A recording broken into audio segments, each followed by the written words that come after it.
James Nachtwey est l'un des meilleurs photographes de notre époque. Depuis presque 40 ans, il regarde la souffrance en face et rend compte de la pauvreté, de la famille, des maladies et des guerres. Il a décidé de devenir photographe de guerre après avoir vu les photos de Don McLean sur le Vietnam à cause du pouvoir qu'ont ces clichés pour inciter les gens à se révolter contre la guerre. Aujourd'hui encore, James Nachtwey croit toujours au pouvoir des images pour empêcher les guerres d'arriver. Pourquoi faites-vous ce métier, et particulièrement sur la guerre? Le photographe anglais Don McLean dit que l'on ne peut être photographe de guerre sur le long terme que si l'on a un but. Quel est le vôtre?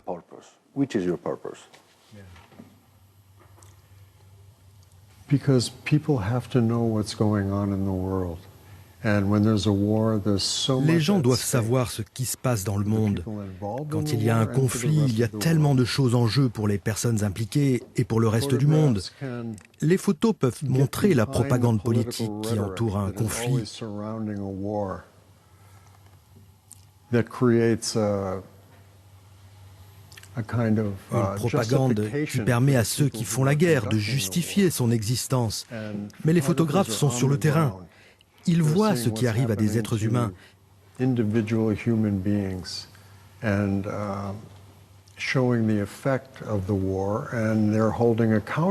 montrent les conséquences de la guerre et tiennent pour responsables ceux qui la font.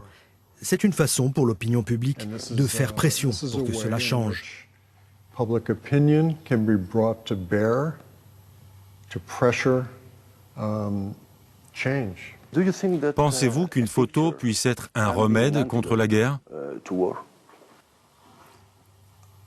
Oui, je le pense.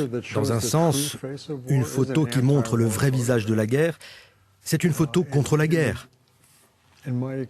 Avec mon expérience, en voyant ce que la guerre fait aux gens et aux sociétés, il me serait très difficile d'encourager une guerre.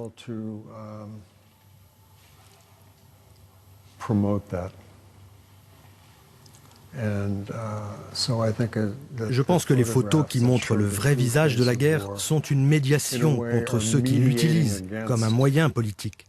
Je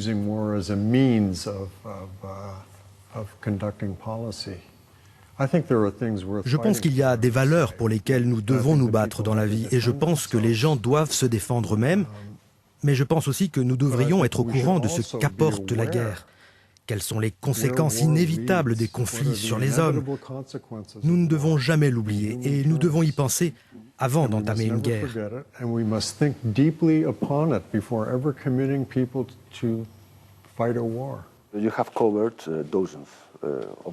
Vous avez couvert des dizaines de conflits. Est-ce que l'un d'eux vous a marqué plus qu'un autre?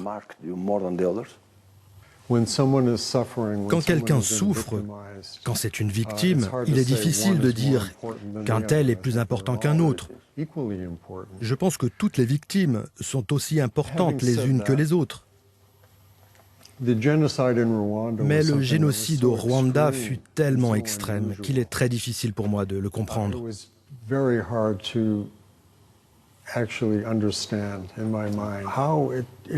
Comment 800 000 voire 1 million de personnes ont été massacrées par leurs compatriotes en 3 mois, en utilisant des outils agricoles comme des armes de guerre.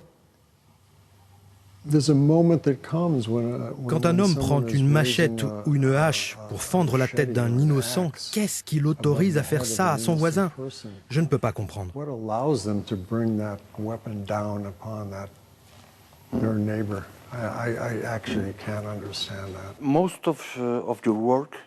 La majorité de vos photos sont en noir et blanc.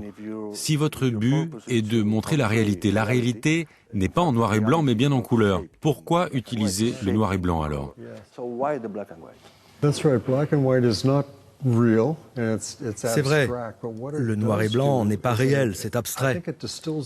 Mais je pense que ça distille l'essentiel de ce qui se passe vraiment, parce que la couleur elle-même est un phénomène fort, dans un sens physique, qui rivalise avec ce qui se passe dans la photo. La couleur devient le sujet de la photo. Si l'on montre le sujet en noir et blanc, on diffuse l'essentiel de ce qui se passe, sans compétition avec une couleur.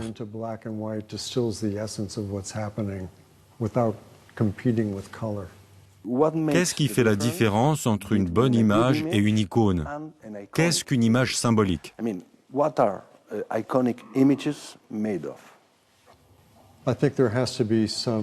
Ça doit être très fort, authentique, et quelque chose de profondément humain doit se dégager de la photo. Elle doit montrer une situation historique, marquante. Et vous le savez, dans le journalisme, on doit être au bon moment, au bon endroit. Ce qui semble simple, mais qui est extrêmement difficile. Je pense qu'une image symbolique doit éveiller les consciences sur certains événements. L'image doit avoir certains critères pour devenir symbolique. Par exemple, la photo du petit Aylan Kurdi sur la plage en Turquie a été prise à un moment où le monde était suffisamment au courant de ce qui se passait. Elle a galvanisé l'opinion publique. La photo de Kim Phuc, la petite fille fuyant une attaque au napalm pendant la guerre du Vietnam, a été prise alors que les gens étaient suffisamment informés de cette guerre et ils la rejetaient. Cette image, elle aussi, a galvanisé l'opinion publique.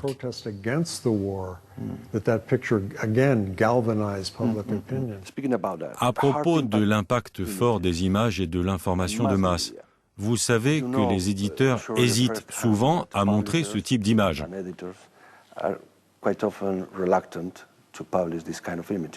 Vous avez cité l'exemple de Aylan Kurdi, qui est un très bon exemple. L'argument le plus souvent utilisé est de dire qu'en publiant ces images, nous ne respectons pas la dignité des victimes. Êtes-vous d'accord? Voir ces gens qui souffrent ne veut pas dire qu'ils manquent de dignité. Les gens qui ont peur ne veut pas dire qu'ils manquent de courage.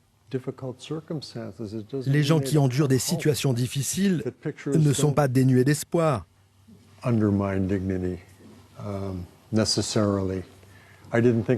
Je crois que la photo prise en Turquie a créé beaucoup de compassion pour le petit garçon et pour sa famille et pour tous les migrants.